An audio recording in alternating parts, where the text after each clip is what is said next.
we'll jump into this England now. All right, cool. 100%. The synopsis has to be read like Boris Johnson. So I was just. You got it. Yeah. You got it. So let's just get that. Here we go. Yeah. All of that. Yeah, man, you got that, man. Okay. It's not usually that one, but I thought it would be better. I thought it would be better if we thought it would be better if we do like a long one. No, man. You got it, man. I kind of regret doing the Boris voice and make sure that you can. Yeah. Okay. This England is a 2022 6-part British television docudrama series written by whatever. We're not mentioning it. Sorry, no disrespect to the director, but we're not here for that. It dissects the first wave of the COVID-19 pandemic. Oh my gosh, it was such a horrible time in the United Kingdom, based on the testimonials of people in the Boris Johnson administration. That's me, Boris Johnson. Yes, that's I. On the various intergovernment advisory groups, including the Scientific Advisory Group of emergencies, whoever they are, and in other affected British institutions such as the care homes and the hospitals. Don't them man there. It premiered on Sky Atlantic and Now TV on the 28th of September 2022, and it features the great me, Kenneth Branagh, playing Boris Johnson, Bojo, and Ophelia Lovebond as Kerry Johnson. All right, cool. All right, Boris, I see you there. Sweet. Boris Juicy Johnson. Juicy Johnson. Yo, did you not come to my party during summer? I had a party. No, Downing Street. It was on the low still. I was on the low, yeah? Yeah, news broke out somehow in the press that there was a pandemic party. Okay. But it was nice. You're still doing your thing though. Mm-hmm. Okay, fair. I hear about that. Right. So yeah, basically, this one documents the behind the scenes of when Boris becomes PM. Yep.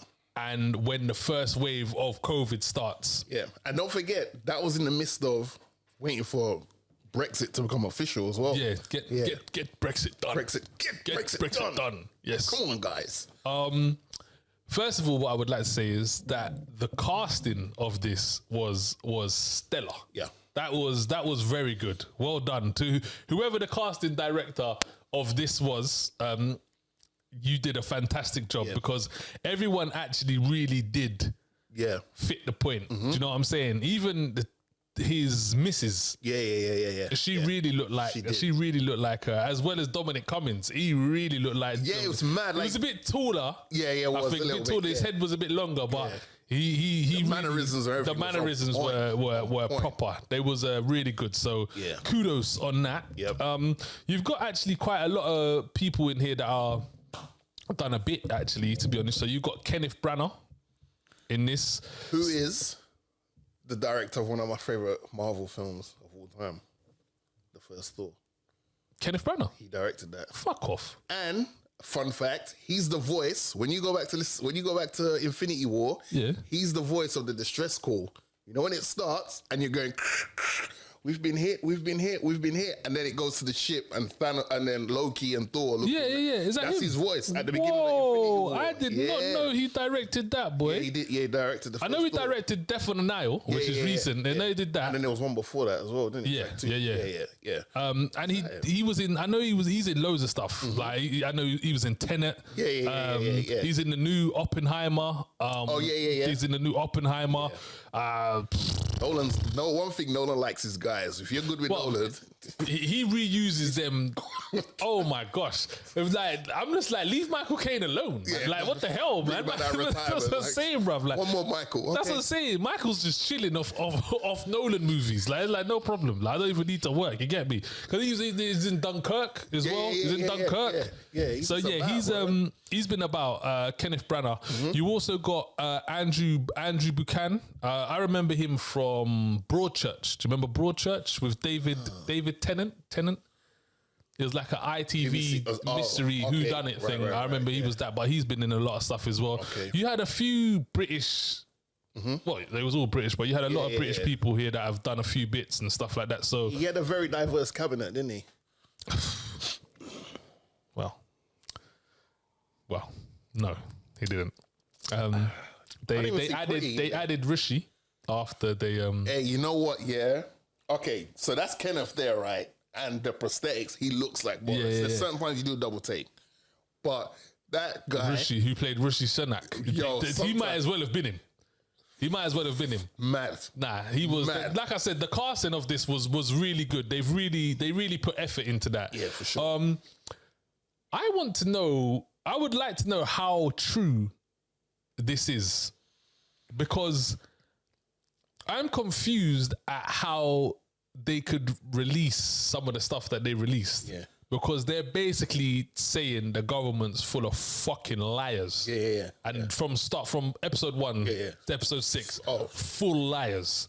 Like, even to, they're telling you, oh, there's only 50 cases this year, and meanwhile it's 16,732 today. Dude, like, how just depressing today. that was to watch. On this date, so they give you a date in the top right-hand corner, and they'd say reported cases, 50. Yeah, 50. And then it goes, you hear this little of like it piling up, and then it'll be like 50 cases recorded, but actual cases is like 5,000. Yeah. And you're like, what? Bro, the fact that they was ignoring all the government, all the scientific advice given to them from early. Do you know what else that I thought was proper mad? Is that they only took action when they found out the deaths could reach 500,000. Well, because the rest of the deaths that they heard before, that was all right. That was playing it down. Yeah, that was cool. We can do herd immunity, 60%, that 100,000 deaths or whatever it is, like that thing. But as soon as it hit 500,000, then it was like, whoa, we can't have 500,000 deaths. Do you know what I mean? And I remember the other mad thing was, I don't know if you caught this, when they kept asking about how far are we away from where Italy is? Yeah. And they kept saying, we're 4 or 5 weeks away. And then at one point, one of them goes, the date was actually wrong. Made a mistake. We're like 2 weeks out from where Italy is. And it was like, and it was just like a lot of bumbling, backstabbing. Dominic Cummings, bro, in this thing here, bro. But if Dominic Cummings is like this in real life, he's a G. I don't give a damn. Like, he's a G. Like, I don't give a fuck. Did you tell the girl when she walked in, can you come with me, please, for one moment? Can I see your phone? And she goes, yep, sure. And he goes, no, can I see your personal phone? And she goes, yep. And he goes, who's that? And she goes, is this a friend? Yep, no, we can't be having that. Take your things and be out. And I was like, raw. Yeah, he was. She was DMing someone for like the D or something. It's like, no, we can't be having that. And he rushed to the security guard at the front. Yeah, bro, can you make sure she's escorted out of the building? Yeah, he was on crud. Like, he was on crud that they had him there. They had him as like the proper villain in this. He was like the antagonist of this show. Yeah. They proper. I don't know, like, because obviously he went against them at the end, and he started cussing them and this, that, blah, blah, blah. They even show it actually in the show. They show it real life footage of him like moving mad, saying that the government is. So I don't know if that played a part in how they dealt with him. But yeah, he played the real pantomime villain in this. And obviously things started coming unraveled when he decided to go see his mum. In Durham. But they proper had a ting out for him, boy. They had everyone out looking for him. It was mad because I was like, there was that one source. That woman was getting aggy. She was like, why haven't you printed this story? Why? And I was like, was there a timeline on this or something? Like, why was she so in her? And she's like, yeah, have you printed it? Oh yeah, I saw him. I've just spoke to my friend who said they saw him in the woods, and he said something about bluebell. Oh, they're lovely bluebells, isn't they, or something like that. And she was on my man, and I was like, look, we want to run the story, but we have to get more facts. You can't just have one source. You need multiple sources for it to be factual. She was on them like, well, there's a guy from the Daily Mirror or whatever, and he's up here, and can you not just push it? It's like, that was a proper Karen. Like, why is she so interested in trying to cuss out thing? But yeah, even the fact that with the PPE, they was saying, you need to use this mask, but purely because that was the only mask that they could get in. So they was like, okay, yeah, this mask will be fine for you, get me? And then the doctors are saying, well, hold on, we need mask X, Y, and Z. That's the mask that we need for this. Do you know what I'm saying? They're like, no, you're fine with this, like this little one, because that's the only mask we can get. And then they was calling up certain like manufacturers in the UK. It's like, look, how many aprons can you do for us by the end of the week? and it was like maybe like 5,000. It's like, all right, can we push it to? They'd be like, all right, can we push it to 10,000? It's like, well, hold on, he just told you 5, not 10. You're wanting people to work overtime. And all these little side deals with people that was in cahoots with people that was there, like, oh yeah, I'll pass the job on to Alex, so we're keeping the money in house, and they all call up each other like, brother, yeah, this is great, we got the deal. Yeah, it was atrocious. And then Donnie, sorry, he doesn't deserve that title, but then this guy here is like, he's got, bruv, how many scandalous things was he dealing with in his personal life during this time anyway? Do you know what? Yeah, this took me to Google. So I found out this guy's got 7 kids. Bro. Yeah? 7 kids, yeah. He's a Marley. His first wife, I don't know if his first wife, but one of his wives, yeah, he divorced and got married 7 days later. Did you see that? Wild. Brother. Wild. Alex. Brother. 7, that's a week, you know. Yeah.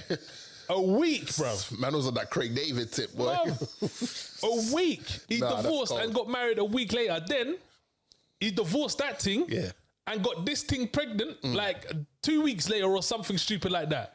He's a scumbag, you know. A scumbag. Bruv. And he would walk around and he never gives you the one thumbs up. He always gives you 2 of them. Like, and I was just like, look at you just weaseling around, bruv. And you know, it's funny, like, going around and goes, oh, yeah, you're good. Oh, you look like a thing today. Yeah, this, that. That's just like, bro, like. And he was obsessed with Churchill. Like, he was obsessed with Churchill, man. Like, every time he quoted something of some sort of, like, it sounded like, you know, he had bass in his voice. It was a quote from Churchill. And I was like, why are you obsessed with this Churchill guy? Bro, there was so much to watch this to realize how much fuckeries that these guys were dealing with is wild. Like, even though you kind of know when you've read and you've heard and stuff like that. Not that this is 100% true, but there must be a certain element. I'm giving this an 85% factual out of 100. I would say it must be like they couldn't. I mean? They're not gonna post that and be lying about everything, surely. Because don't forget, a lot of people started dropping off from his cabinet during this time, innit? And I just feel like a lot of them had an agenda anyway. So they was just like, when they heard about this, it's like, well, look, I can tell you my experience of being there up until a certain time of the lockdown and all that, and even the lockdown. They were so against doing a lockdown. Yeah, that's bro. And they were so like, and the scientists were telling them, look, nah, we need to lock down because this, that, blah, blah. And it's like, nah, we're not this. We're not this, that, blah, blah, blah. And it's like, and the fact how long it took them to act, even though they had they knew Wagwan, how long it took them to actually act and be like, yeah, do you know what? We need to do this. But gone. The fact that they was all doing their own thing when everyone else was like, even though you knew, even though it came out in the papers, like, oh, these people are doing this, but like this shows you, like, the man had a baby, didn't have a baby shower, while everything was going in. Yeah, and he had to be distancing 2 meters apart. Man had a baby shower, and then man was like, there was that awkward moment where it was a Christmas time. Yeah. And he left the room with his mum and his missus. Yeah. And he went into like the study and he was calling up the rest of the kids. Yeah. And I don't think he got through to us, just leaving like voicemails, and it just sounded like such a templated, scripted. Oh, hi. Yes, it's Dad here. It's Boris. I'm just calling to wish you a Merry Christmas, and hopefully I see you soon. And Daddy loves you. Goodbye. Then he calls the next one up, and it's the exact same thing. It's just copy and paste the name in there. It was wow, bruv. And it just makes you think, like, these men could have just said, yo, we've dealt with wars before. We've dealt with recessions, whatever. We've never dealt with this pandemic in our generation. Yeah. We're going to try to do the best we can to try and not impact or give you guys a scare factor as much as possible. But they came out cocksure. Yeah, you got to do this and wash your hands. What was it? Sing to happy birthdays. Yeah, happy birthdays. Bruv, them care home scenes though. The care home scenes were so, like, they really caught the essence of how bad it was. Do you know what I mean? How much they was violating them. Do you know what I'm saying? Like, taking the piss. Like, just not taking them seriously. You're seeing all the old people there, the women outside the door trying to say hello to her daughter and that. Oh, you see, do you remember that scene when they was wheeling this guy from the care home? I think they was going to take him to the hospital or whatever. And they pulled up by the window and he's like wife was there and the grandchild was there, and he was, I don't know if he was purposely not looking that way because he just couldn't bear it, but they was at the window trying to catch his attention and he was looking like that. And then she goes, oh, here's my perfume that he buys from me. He buys from me. Yeah, and he leave it next to him so he can... It's Peter, and we lost a few in that as well. That show, I was like, Margaret was from EastEnders, isn't it? Yeah. The last one. I was like, raw, like, and it was just like, oh, how you feeling? Oh, so when's Daddy coming home? Bro, that was painful. It's like, hey, it really showed how much they didn't give a shit about us. Like, it really shows it. Mm-hmm. Like, you can read the papers, you can whatever, you can do your own research. Yeah. Obviously, like I said, this is a show, so I'm not going to say everything was 100% true, but you could see, and the information that they're giving and etc. Like, they just didn't give a shit. They was okay. Oh yeah, that was fine. They was cool. Yeah, do you know what I'm saying? Yeah. Everything was fine with them. Yeah. So they was like, we'll just that blah blah blah. One thing that I did notice here is that they actually made Matt Hancock look good in this. He did, yeah. He came off like he actually, apart from trying to fake the numbers of the testing, that was wild as well. And that little guy that was next to him goes, well, you know what? Yeah, we're counting it after we sent out the test. What if we count it before we send them out? Alex, imagine this. Yeah, they needed to get the tests up to 100,000. Yeah. So what they started doing, was the tests that they were sending out to people, So the tests ain't even reached the people yet, but they was counting them as people that they have tested. Yeah. So they was counting the numbers of tests that they were sending out and adding it to everything else to try and get it up to say, we're testing 100,000 people a day. When in reality they was testing what, like 20? It was like, I think it was like, it was about between 20 and 50, because there was this special radio crew who were very invested in this story as it was going by, and they was doing the calculations every so often, and it's like, well, that's convenient. The last day of April, they've hit their target. Yeah. And then they started adding up the numbers again. It's like, hold on a minute, there's some numbers that are being a bit skewed here and stuff like that. And I was like, you lot really presented to us you hit your target when you were far behind your target. Yeah, far behind. Like far behind. And had been for ages as well. And they said to him, when he goes, yeah, well, almost is not good enough because our target's 100,000. He goes, and then they said to him to his face, that was your target you made up. We never told you we could do that. That was your target. We told you we couldn't do 100,000. You said 100,000. Just like, what is going on? What is this shambles? And there was that one servant guy in the civil, was it the civil department? Where he was talking to Dominic Cummings like, blow for blow. Like, Dominic's like, well, some people in your team aren't competent enough to, and he goes, well, first of all, and he gave man a football analogy. If Mourinho comes into a football team that he was dissing previously, when he comes in, he's going to have to work with those same people, right? And Cummings goes, but he wouldn't take the job unless he could clear deck. Yeah. But that guy was not bucking down on Cummings, man. It's really, but I think it was also depressing as well. Like, because normally you watch footnotes in history, right? Yeah. That's past. Mm-hmm. So you're learning about the past. Watching this, I was like, I've lived this. Yeah, literally, this is what I went through, and this is why I went through it, because these guys were fucking about. Like, we could have had a lockdown mad early and things could have been calmer earlier and a bit more pattern. But these guys were dragging their feet, brothers. The blind leading the blind. Well, this just the greedy, selfish, just arrogant. Cummings is mad arrogant. He just walks into the room and he's like, he wants everyone to bow. Yep, so I brought him in and he's there as stand up. Yep. Yeah. And I brought him in and he was marking, stand up. We need a slogan. What have we got? Get Brexit done. Right, okay. What's the next one? Mm-hmm. Stay at home, save the NHS or something like that. They were proper happy with this slogan. I'm like, yo, we shouldn't be in this mess. And they was literally like, even when they was trying to say, oh, do you know what? We can't say that because we need people to latch onto the NHS. That's what we need. We need that. We need to think on the NHS. But stay home, save the NHS. It's like, we did a little focus group, and this word was more of a buzzword that they related to than that word. And they had these focus groups asking people, so what if what's going on in Italy? What's happening here? And we were to go lockdown. Oh yeah, why are we all right? Why are they going to pay us? And it's like, oh yeah. And it was just it was just a detailed documentation of how much they fucked up and why they fucked up and how they could have done better. That's basically what it was. And there were so many red flags. So many. It's not like they were blindsided by they was blindsided by the whole pandemic in the whole world was in general. And you see how they started off with the whole bat thing. They really ran with that. They really ran with the bat, innit? You know damn well ain't no damn bat had nothing to do with this, man.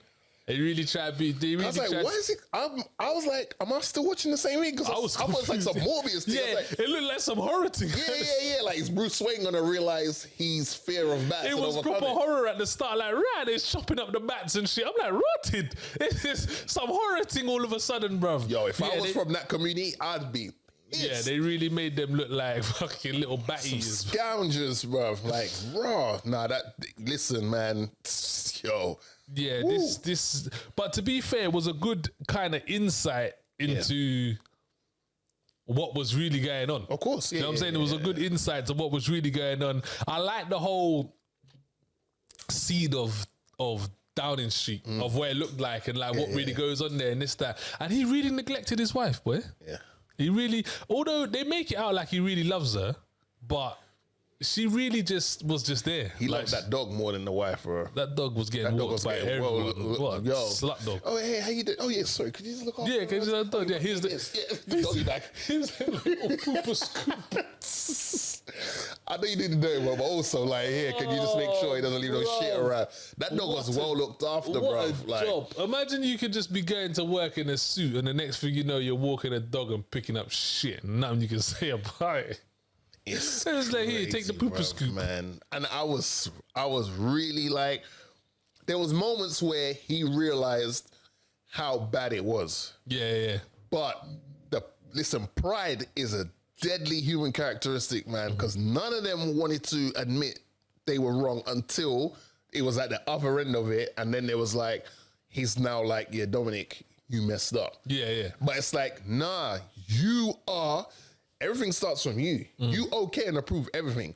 You could have said, let's do this. When they told you the market on, was it the Black Monday, the FTSE, wiped 400 billion off the market or something like that. That man was like, right, so, all right, what can we do to help the economy? Yo. We're dying, bro. Lock us down, please. We're dying, cuz. Lock us down. You tell me about how can we improve the economy. I don't need to go out, you know. I don't need to go out. Yeah. It's just wild, bro. And then the PPE software, they said they're going to get 100 thing, and they only brought like 40 in the plane from Turkey. Yeah. Jesus. There was just...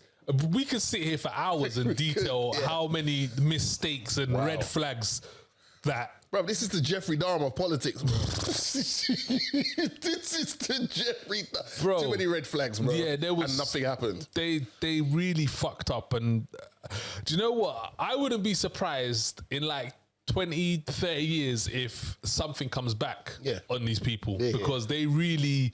Like all these people that are getting their brethren's contracts for the PPE, all these people that were playing with people's lives and this, that, lying, saying they was here when they weren't here, breaking the rule, like, it's all gonna come to a head one day. Like it's all gonna come to a head for sure, and they're gonna wish. This is just open up the door. That's what I'm saying. And this was well produced. This wasn't like some little diary notes. This was produced, man. This was very detailed. And what I like about this as well, pretty much another reason why I like The Crown as well, is because it don't pull its punches. It was fully making them look like crooks. Like crooks.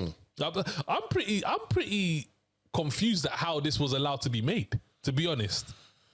I mean, this wouldn't be made in Russia.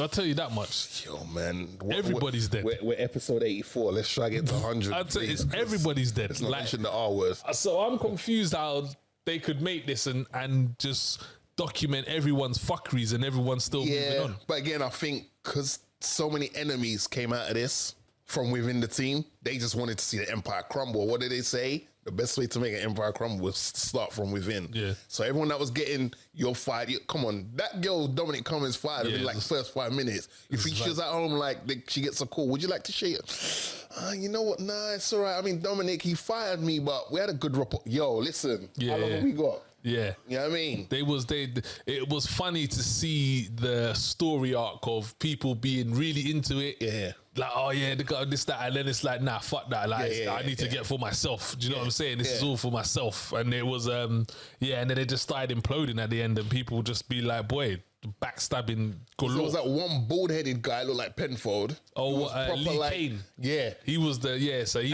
was the PR like guy. Dominic, like he was in Dominic's corner. And then when that little story come out, he's like, were you there? And I was like, no, don't worry about it. Just keep going. Like, again, the arrogance of Dominic Cummings. The arrogance. He was like, don't worry, they'll forget about it. And he was like, no, he's trying to bury the story. They kept asking him, so you definitely saying he was in London? And he was like, he was in London. It's like, so that's a definite, yeah? He was in London. And it's like, he was under pressure and he puts it on Dominic and Dominic's like, don't worry about it. All right, cool, yeah, I was there. Boom, boom, boom, boom, boom. No, and he's like, I told you I'd deal with it. And Phil and Holly. Oh, shit. Bruv, I forgot about that. But Phil put him under pressure. Like, so, Prime Minister, just to clarify, so when you came onto the set, I had my hands by my side. I had it by my side, but you put your hand out and shook my hands. Oh, yes. Well, Philip. Basically, you know, we are following the guidelines, Philip, but it's just that, you know, wow, on national TV. They're literally telling you, no hands, this, that, keep your distance. And my man walks onto fucking This Morning show, shakes Philip's hands, and Philip Schofield's like, I literally kept my hands by my side on purpose to see what you would do, and you reached out to shake it, and he was like. And then the advisors are like, tell Philip Schofield he's never coming back. And this is the same guy who said with chest, yes. I went to visit a few patients in the hospital, and I shook everyone's hands because you know what doesn't kill you can only make you stronger, and you know as PM. And I'm like, bruv, no. If you did not shake their hands in that ward, they would not feel disrespected. You could have took a selfie with them, whatever, but you shook their hands and then you're beating your chest about it like you did something good. Bruv, even when... What's that? He went into hospital when he was saying don't shake hands. Brother, everyone was... So you're supposed to keep your 2 meters distance. You're not supposed to be shaking hands, this, that. My man went into the hospital and shook everybody's hands. He might shook the same person's hand twice. That's how happy he was shaking hands. He was mad. Bro, and like I said, as well, I said this earlier to you, bruv. When it got to a point where it was peak and they needed more hospital beds, they kicked all the people out of the hospital that they deemed fit and well without testing them. Without testing them. So they could have had COVID, sent them home and spread the COVID. Enough of them did have COVID and sent them home and replaced them with people who had COVID as well. Wild. And you know, watching this now, I don't know if you remember the story where they were saying, if you had COVID, right, and then you was clear of COVID, so you caught COVID 2 weeks ago, you isolated, bish, washed, and then done, and you got hit by a car, you know they would count that as a COVID death. And now watching this and the whole testing thing, I'm like, okay, that's how you lot was. Yeah, because they want it to, bro, this was, you know, let's wrap it up. Is this a watch it or not? Yo, as depressing as it is to relive what we're living through, 100% you got to watch this. You have to watch this. You have to. You have to.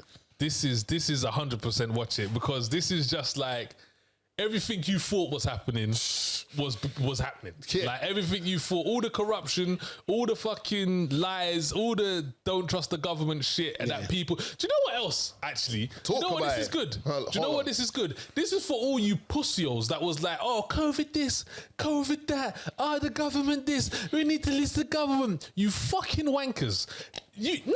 Like, come on, bruv. You know there was them man there, bruv. You know, everyone knows one of them pussios. That it'd be like, oh, you get me? Oh, why ain't you wearing your mask? Why ain't you wearing your mask? Suck your mum, blood. This was all foolishness. Like, it blatantly tells you that this was foolishness, and these people were dealing with it like foolishness. The mask that you was wearing, they literally told you to wear the masks because that was the only mask that they could get in. It weren't the right mask for you. It was the mask that they could get.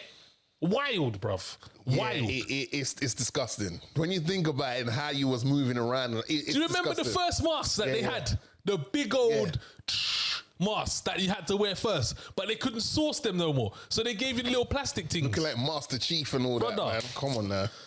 Yo, this is a watch it for the pure 100%, sense that you can look at it and be like, rah, these men were moving on fuckeries. Yeah. And it's also a watch it for the few people that were moving wicked and bad during COVID, thinking that they known everything and trusting the government with their fucking arsehole. Now look at you, pussios. And this further is a watch it because it further adds fuel to the fire. When people say, I'm not voting, or I don't trust the government, or this and this just is the icing on the cake. Yeah, exactly.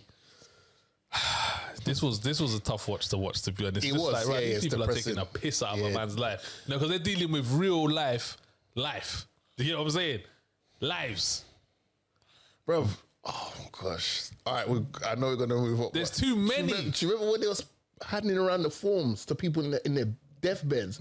Like, oh yeah, can you sign this? Because if it gets any worse, we don't have to put you on the ventilator or something like that. Yeah. Can you sign this, please? And the daughter was there saying like, Dad, or you know, just in case things go a bit bad. Then I was like, listen, there's no way I'd have given that to my mum if she was in that situation. Nah. Prof. It's wild. It's a wild watch. It's a wild watch. But this next thing is a good palate cleanser. And then nice.